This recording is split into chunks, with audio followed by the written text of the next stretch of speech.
Hey, it's David Heatley here from Cycling Info, and one of the questions that I get asked is how do you select the cycling clothing before you go out for a ride?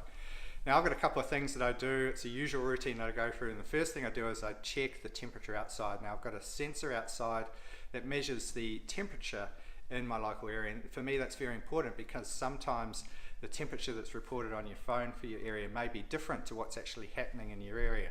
So I've always had that, and what happens is that over time you get a bit of an idea of what sort of clothing you should be wearing depending on what sort of temperature is outside, based on your personal temperature clothing sort of thing that goes on.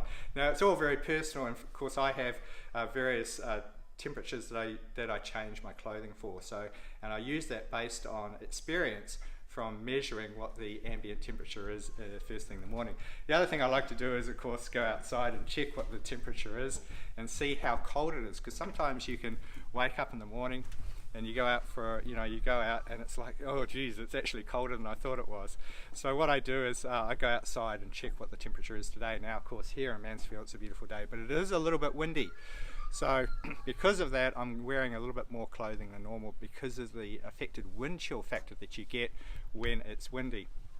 Now I always like to take a vest with me or a raincoat depending on how cold it is to prevent myself from getting wind chill, because most of the rides I do involve climbing and descending. And when you're descending on a bike, even if it's quite warm, it can be quite cold because you're not really doing much. And there's a big wind chill factor that happens. So to keep yourself warm on descents, always have some sort of outer shell that protects me from the wind chill. And like today I've got my vest on, but sometimes I just take a raincoat with me. It's just one of those light cycling raincoats, and I put that on when I come down the hill to keep me warm.